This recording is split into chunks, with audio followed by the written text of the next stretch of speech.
ಕೋಲಾರ ಜಿಲ್ಲಾ ಉಸ್ತುವಾರಿ ಸಚಿವರೇ, ಜನಪ್ರತಿನಿಧಿಗಳೇ, ವಿಶೇಷ ಭೂಸ್ವಾಧೀನ ಅಧಿಕಾರಿಗಳೇ ಹಾಗೂ ಗುತ್ತಿಗೆದಾರರೇ, ಈ ಒಂದು ಚೆನ್ನೈ ಕಾರಿಡಾರ್ ರಸ್ತೆ ಅಭಿವೃದ್ಧಿಗೆ ಭೂಮಿ ಕಳೆದುಕೊಂಡಿರುವಂತಹ ಗಡಿಭಾಗದ ರೈತರು ಏನು ಪಾಪ ಮಾಡಿದ್ದಾರೆ ಸರ್ಕಾರಗಳಿಗೆ? ಅಲ್ಲ ಸ್ವಾಮಿ, 100-200 ವರ್ಷಗಳಿಂದ ಕೃಷಿಯನ್ನೇ ನಂಬಿ, ಭೂಮಿ ತಾಯಿಯನ್ನು ನಂಬಿ, ಬೆವರು ಸುರಿಸಿ ಕಷ್ಟಪಟ್ಟು ರೈತ ಬೆಳೆ ಬೆಳೆದು ಇಡೀ ದೇಶಕ್ಕೆ ಅನ್ನ ಹಾಕುವ ಅನ್ನದಾತನ ಭೂಮಿಯನ್ನು ರಸ್ತೆ ಅಭಿವೃದ್ಧಿ ಹೆಸರಿನಲ್ಲಿ ಭೂಸ್ವಾಧೀನ ಮಾಡಿಕೊಂಡ್ರೆ ಅಲ್ಲಿಗೂ ನಾವು ಬಿಟ್ಬಿಟ್ವಿ. ನಮಗೆ ಏನು ಕಡಿಮೆ ದರದಲ್ಲಿ ನೀವು ಪರಿಹಾರ ಕೊಟ್ರೆ ಅದನ್ನೂ ಕೇಳಲಿಲ್ಲ. ಆದರೆ ಇವತ್ತು ಉಳಿಕೆ ಇರುವಂತಹ ಆ ರೈತರ ಕೃಷಿ ಜಮೀನುಗಳಿಗೆ ಹೋಗಲು ಪಾದಚಾರಿ ರಸ್ತೆ ಅಭಿವೃದ್ಧಿ ಮಾಡಿ ಅಂತ ಹೇಳಿದ್ರೆ ಅದಕ್ಕೂ ಸಹ ನಿರ್ಲಕ್ಷ್ಯ ಮಾಡ್ತಾ ಇದ್ದೀರಲ್ಲ. ಅಲ್ಲ ಸ್ವಾಮಿ, ಪದೇ ಪದೇ ರಸ್ತೆ ಅಭಿವೃದ್ಧಿ, ಕೈಗಾರಿಕೆ ಅಭಿವೃದ್ಧಿ, ರೈತರ ಕೃಷಿ ಜಮೀನನ್ನು ಭೂಸ್ವಾಧೀನ ಮಾಡ್ಕೊಂಡ್ಬಿಟ್ಟು ರೈತರನ್ನ ಬೀದಿ ಕೇಳಿದ್ರೆ ಮುಂದೆ ಹೊಟ್ಟೆಗೆ ನಾನು ಮಣ್ಣು ತಿಂತೀರಾ, ಇಲ್ಲ ನೀನು ಕಾರ್ಖಾನೆಗಳಲ್ಲಿ ಬೆಳೆಯುವಂತಹ ನೆಟ್ಟು ಬೋಲ್ ತಿಂತೀರಾ, ಇಲ್ಲ ರಸ್ತೆಯಲ್ಲಿರುವ ಕಾಂಕ್ರೀಟ್ ತಿಂದೇನೋ ಬದುಕ್ತೀರಾ? ಅಲ್ಲ, ಮಾನವೀಯತೆ ಅನ್ನೋದೇ ಬೇಡವಾ?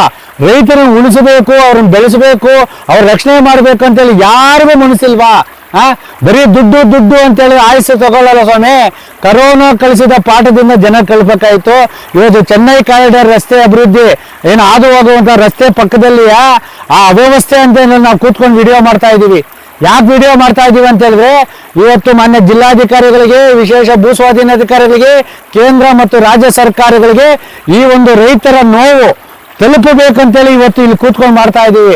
ಇವತ್ತು ಆ ಒಂದು ಚೆನ್ನೈ ಕಾರಿಡಾರು ಅವೈಜ್ಞಾನಿಕ ಅಂಡರ್ ಪಾಸ್ನಿಂದ ಹರಿತಾ ನೀರು ಪಾದಚಾರಿ ರಸ್ತೆ ಇಲ್ಲ, ಚರಂಡಿ ವ್ಯವಸ್ಥೆ ಇಲ್ಲ, ನೇರವಾಗಿ ರೈತರ ತೋಟಗಳಿಗೆ ಹೋಗ್ತಾ ಇದೆ. ಅದಿನ್ನು ಉಳಿಕೆ ಇರುವ ರೈತರ ತೋಟದಲ್ಲಿ ಬೆಳೀತಾ ಇರುವ ಬೆಳೆಗಳು ಕೂಡ ನಾವೇನೂ ಮಾಡ್ತಾ ಇಲ್ಲ. ನಾವು ಯಾವ ರೀತಿ ರೈತರನ್ನ ರಕ್ಷಣೆ ಮಾಡಬೇಕು ಅಂತೇಳಿ ಸಂಬಂಧಪಟ್ಟ ಅಧಿಕಾರಿಗಳಿಗೆ ಇಚ್ಛಾಶಕ್ತಿ ಕೊಡ್ತಾ ಇದೆ. ಏನಾದ್ರೂ ರಾಜ್ಯ ಸರ್ಕಾರದಲ್ಲಿ ಇವತ್ತು ಬಿದ್ದು ಹೋಗ್ತಾ ಇದೆ, ನಾಳೆ ಬಿದ್ದು ಹೋಗ್ತಾ ಇದೆ ಅಂತೇಳಿ ಜಗ್ಗಾಡ್ದಲ್ಲಿ ಹೇಳಿದ್ರೆ, ಇನ್ನು ಜನಪ್ರತಿನಿಧಿಗಳಂತೂ ರೈತರ ಕಷ್ಟ ಕೇಳೋರೇ ಇಲ್ಲ.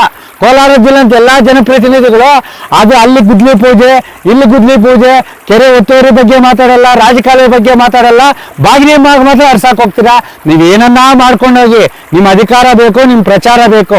ನಾವು ಕೇಳ್ತಾ ಇರೋದೇನು ಗೊತ್ತಾ? ಈ ಗಡಿಭಾಗದ ಮುಳುಬಾಗಿಲು ತಾಲೂಕಿನ ತಾಯ್ಲೂರು ಹೋಬಳಿಯ ಗಡಿಭಾಗದ ಚುಕ್ಕನಹಳ್ಳಿ, ಏತನಹಳ್ಳಿ ರೈತರ ಈ ಚೆನ್ನೈ ಕಾರಿಡಾರ್ ಅಕ್ಕಪಕ್ಕದಲ್ಲಿರುವ ರಸ್ತೆಗಳಿಗೆ ಪಾದಚಾರಿ ರಸ್ತೆ ಬೇಕು, ಮತ್ತೆ ಅವೈಜ್ಞಾನಿಕ ಅಂಡರ್ ಪಾಸ್ಗಳು ಮತ್ತು ಅವೈಜ್ಞಾನಿಕ ಚರಂಡಿ ವ್ಯವಸ್ಥೆಯನ್ನು ರೆಡಿಪಡಿಸಬೇಕು. ಮಳೆಗಾಲದಲ್ಲಿ ಬಿದ್ದ ನೀರು ಸಮರ್ಪಕವಾಗಿ ಅಲೆಯಲ್ಲಿ ರಾಜಕಾರಣ ಅಭಿವೃದ್ಧಿಪಡಿಸಬೇಕಂತೇಳಿ ಇದೇ ತಿಂಗಳು ನವೆಂಬರ್ 6ನೇ ತಾರೀಕು ಗುರುವಾರ ಜಾನುವಾರುಗಳು ನಷ್ಟ ಬೆಳೆ ಸಮೇತ ಈ ಒಂದು ಚೆನ್ನೈ ಕಾರಿಡಾರ್ ಹಾದು ಹೋಗಿರುವಂತಹ ಚುಕ್ಕನಹಳ್ಳಿ ರೈತರ ಒಂದು ಗಡಿ ಭಾಗದಲ್ಲಿ ಕಾಮಗಾರಿಯನ್ನು ಸ್ಥಗಿತ ಮಾಡುವ ಮುಖಾಂತರ ನಮಗೆ ಪಾದಚಾರಿ ರಸ್ತೆ ಕೊಡಿ, ನಮಗೆ ವೈಜ್ಞಾನಿಕವಾದ ಚರಂಡಿ ವ್ಯವಸ್ಥೆ ಕೊಡಿ, ಹಾಳಾಗಿರುವ ರಾಜಕಾಲುವೆಗಳನ್ನು ಸರಿಪಡಿಸಿ ರೈತರ ರಕ್ಷಣೆ ಮಾಡಬೇಕಂತೇಳಿ ನಿಮಗೆ ಕೈ ಮುಗಿದು ಮಾಡಿಕೊಂಡಂಥ ಹೋರಾಟಕ್ಕೆ ಎಲ್ಲ ರೈತರು ಜೀರೋ ಕೊಳತೂರಿನಿಂದ ಗಡಿಭಾಗದ ಮುಳುಬಾಗಿಲ ಚುಕ್ಕನಹಳ್ಳಿ ಎಲ್ಲ ರೈತರು ಒಗ್ಗಟ್ಟಾಗಿ ಹೋರಾಟ ಮಾಡುವ ಮುಖಾಂತರ